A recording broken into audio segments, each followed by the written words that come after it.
अस्सलाम वालेकुम friends, welcome to another video. उम्मीद है आप सब खैरियत से होंगे।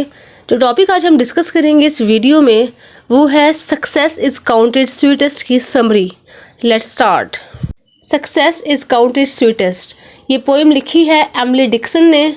इस पोइम में जो मेन थीम है, जो मेन बात है वो ये है कि by Emily Dickinson this poem focuses on the idea of failure that is more important than a victory, as victory can't be truly appreciated till one faces failure।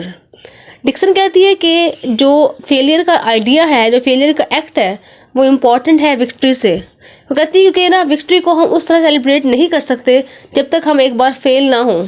अगर हम एक बार फेल होते हैं अपनी लाइफ में किसी पोर्शन में, किसी ऑप्शन पे, तो हमें असल जो मायने हैं विक्ट्री के वो समझ आते हैं। फिर जब हम हारने के बाद जीतते हैं तो हमें ज़्यादा खुशी होती है और ज़्यादा हम लोग उस चीज़ को एंजॉय करते हैं और अप्रिशिएट करते हैं। अब चलते हैं इस पोइम की स्टेंजा वाइज समरी की तरफ। जो पहला स्टेंजा है इस पोइम का, उसमें वो जो स्पीकर है डिक्सन, वो डिस्कस कर रही है इम्पोर्टेंस ऑफ सक्सेस। जैसे ही हमारी पोइम स्टार्ट होती है तो डिक्सन जो है वो इम्पोर्टेंस ऑफ सक्सेस को डिस्कस कर रही है। The speaker success is most appreciated by people who never succeed easily as they don't take it for granted. Dickinson कहती है कि जो मेरी सक्सेस है ना, उसको वो लोग ज़्यादा अप्रिशिएट करते हैं जो कभी कामयाब नहीं हुए, या वो लोग ज़्यादा अप्रिशिएट करते हैं जिनको कभी भी कोई आसानी से कुछ नहीं मिला, जिनको मेहनत करने के बाद, हार्ड वर्क करने के बाद कुछ मिला है। वो लोग मेरी जीत को ज़्यादा अप्रिशिएट करते हैं क्योंकि वो जानते हैं कि इसका असल मीनिंग क्या है, वो जानते हैं कि सक्सेस होती क्या है। Oftentimes, especially in today's world, parents usually hand down their success to their children, and the children never know the hardships behind being successful। जो आज का टाइम है, जो मॉडर्न डेज हैं, स्पेशली इन दिनों में जो पेरेंट्स हैं वो अपनी सक्सेस, अपनी कामयाबी अपने बच्चों को हैंड ओवर कर देते हैं। तो जो उनके बच्चे हैं उनको कभी पता नहीं चलता कि जो सक्सेस है इसके पीछे हमारे पेरेंट्स ने कितनी मेहनत की है, ये जो सक्सेस है इसको पाने के लिए कितनी मेहनत, कितनी मशक्क़त करनी पड़ती है। बल्कि उनको तो प्लेट में ये चीज़ें मिली होती हैं, तो उनको जो रियल मीनिंग है सक्सेस का वो कभी भी समझ नहीं आता। इसीलिए डिक्सन कहती है कि वो लोग जिनको सक्सेस हासिल करने के लिए मेहनत करनी पड़ी है, जिनको प्लेट में कुछ नहीं मिला, वो लोग जानते हैं कि सक्सेस का मतलब होता क्या है, और वही लोग हैं जो दूसरों की सक्सेस को अप्रिशिएट करते हैं। The taste of success is mentioned as sweet as nectar, and it will be sweeter for those who worked hard for it।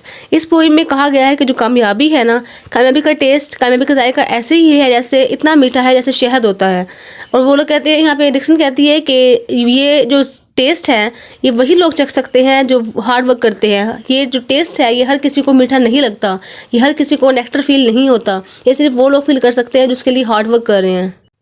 For being successful, one requires ambitiousness and willingness to commit their efforts and time into things that will lead to their success। ये कहती है कि जो अगर कोई बंदा चाहता है कि वो कामयाब हो जाए, उसके लिए दो रिक्वायरमेंट्स हैं। एक ये है कि वो एम्बिशन हो, उसके अंदर कुछ करने की ज़ील हो, और उसमें वो विलिंग हो, वो कुछ अपना टाइम जो है स्पेंड करे चीज़ों पे, मेहनत करे, हार्ड वर्क करे। उसके बाद ही जो ये इसकी चीज़ें होंगी इसको कामयाबी की तरफ लेके जाएंगी। ये थी फर्स्ट स्टेंजा की समरी। अब हम चलते हैं सेकंड स्टेंजा की तरफ। The speaker here paints a picture of a battlefield. Second stanza में जो स्पीकर है, जो राइटर है हमारी डिक्सन, वो एक सीन क्रिएट करती है जहाँ पे मैदान जंग सजा हुआ है। वो कहती है कि जो सोल्जर्स हैं ना, the soldier who fought in the war have won and they host their flag of victory. कि जो लोग थे, जो वहाँ पे सोल्जर्स थे, जो लड़ रहे थे, जंग कर रहे थे, वो लोग जीत गए हैं और अब वो अपनी विक्ट्री को सेलिब्रेट कर रहे हैं, अपने फ्लैग को होस्ट कर रहे हैं। The soldiers are identified as the color purple, which often signifies the rich and royal people। वो कहते हैं कि जो सोल्जर है ना इस पोइम में, उसने आइडेंटिफाई ऐसे किया है कि जो सोल्जर्स हैं वो पर्पल कलर से उसे शो किया है। और जो पर्पल कलर होता है उसका मतलब होता है कि कुछ जो पर्पल कलर के जो लोग होते हैं वो रॉयल होते हैं, वो बहुत अमीर होते हैं, वो हाई क्लास के होते हैं। These soldiers who won today when asked would be unable to tell the definition of victory।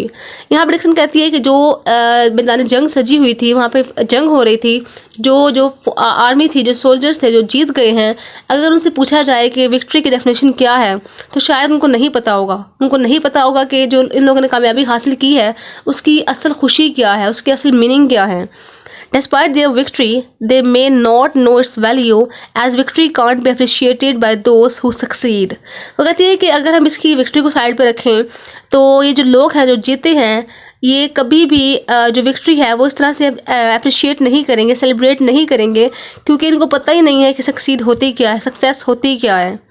In fact, the color purple suggests they won not because of their hardships but due to surplus army and weapons।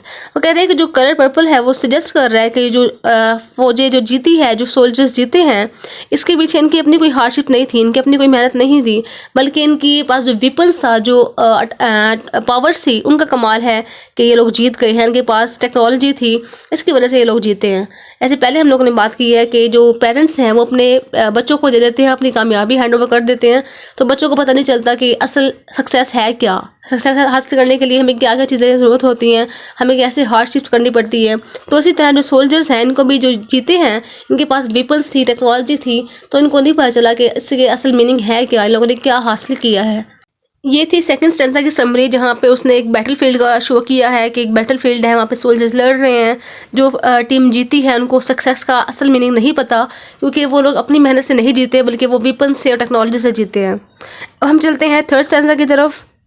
The last stanza reveals that as the soldiers who won were celebrating by hoisting the flag in the battlefield, their celebrations were heard by defeated soldier who had lost the battle।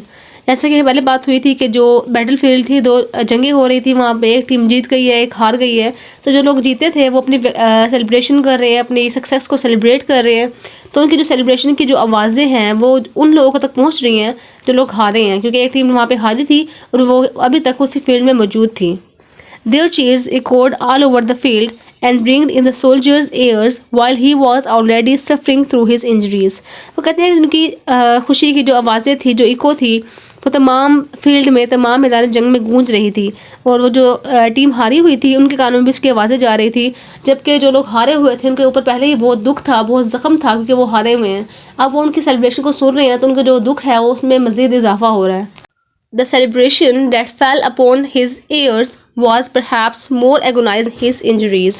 वो कहते हैं कि ना बेशक वो team हार गई है, उनका दुख उस टाइम इतना बड़ा नहीं था, लेकिन जब वो लोग सेलिब्रेट कर रहे हैं, उनकी आवाज़ें उनके कानों में पहुंच रही हैं, वो लोग उसके दुख में, उनके गम में मज़ीद इजाफा कर रहे हैं। Here the speaker describes that to his fallen soldier, victory is more meaningful as he lost the battle, and his fellow comrades that gave up their lives for this battle। वो कहते हैं कि जो लोग टीम हारी है ना, जो सोल्जर्स हारे हैं, उनके लिए जो सक्सेस है ना वो बहुत मीनिंगफुल है, वो बहुत इंपॉर्टेंट है, क्योंकि वो लोग उस जंग को हार गए हैं, उनको पता है कि असल मीनिंग क्या है विक्ट्री के। जो क्योंकि इस जंग में उन्होंने अपने फॉलोअर्स को, अपने फेलोज़ को, अपने जो सिपाही थे उनको, उनकी जानों को गंवाया है। All of that is wasted as lost the battle। वो कहते हैं कि जो तमाम उनकी जानें ज़ाया हुई हैं वो अब वेस्ट हो गई है, क्योंकि वो लोग हार गए हैं। अगर जो उनके फ्रेंड्स थे, जो सिपाही थे, उनकी डेथ होने के बाद, उनकी शहादत के बाद वो लोग जीत जाते तो उनकी इतनी मौत का इतना दुख ना होता, लेकिन अब उनकी मौत भी हो गई है और वो लोग जीते भी नहीं हैं, तो डबल दुख है यहाँ पे। Therefore, even if the opposing team wins the battle, they won't know what failure feels like। यहाँ पे वो कह रहे हैं कि अगर एक टीम जो है, वो अपोजिंग टीम, अगर वो जीत जाती है, विक्ट्री हासिल कर लेती है, तो उनको कभी भी पता नहीं चलेगा कि फेलियर की असल मीनिंग है क्या, फेलियर में क्या महसूस होता है, क्या फीलिंग्स होती हैं। क्योंकि जो लोग फेल होते हैं उनके लिए जो विक्ट्री है, जो सक्सेस है, वो बहुत ज़्यादा इंपॉर्टेंट होती है, बहुत ज़्यादा मीनिंगफुल होती है। The taste of victory for them won't be that sweet.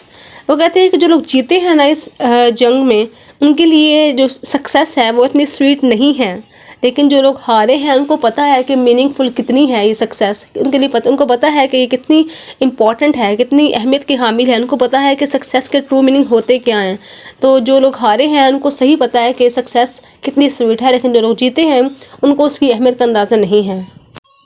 ये थी हमारी आज की वीडियो, जिसमें हमने डिस्कस की है एमिली डिक्सन की एक poem success is counted sweetest. इसके टोटल 3 स्टेंजा थे। फर्स्ट स्टेंजा में बात हुई थी कि जो फेलियर हैं, जो लोग फेल होते हैं, उनको ज़्यादा पता होता है कि जो विक्ट्री है वो होती क्या है, विक्ट्री की असल मीनिंग है क्या। सेकंड स्टेंजा में बात की है कि जो टीम्स जो हैं वो जंग कर रही हैं, जो लोग जीत गए हैं उनको इतनी खुशी नहीं हुई, क्योंकि वो लोग अपनी मेहनत से नहीं जीते, बल्कि वो वेपन से, टेक्नोलॉजी से जीते हैं। थर्ड स्टेंजा में बात हुई है कि जो लोग फेल होते हैं उनके लिए सक्सेस जो है वो बहुत ज़्यादा स्वीट होती है, लेकिन जो लोग जीतते हैं उनके लिए वो इतनी स्वीट नहीं होती। उम्मीद है आपको समझ आ गई होगी। अगर समझ आ गई है तो don't forget to share this video with your friends and class fellows. Thank you.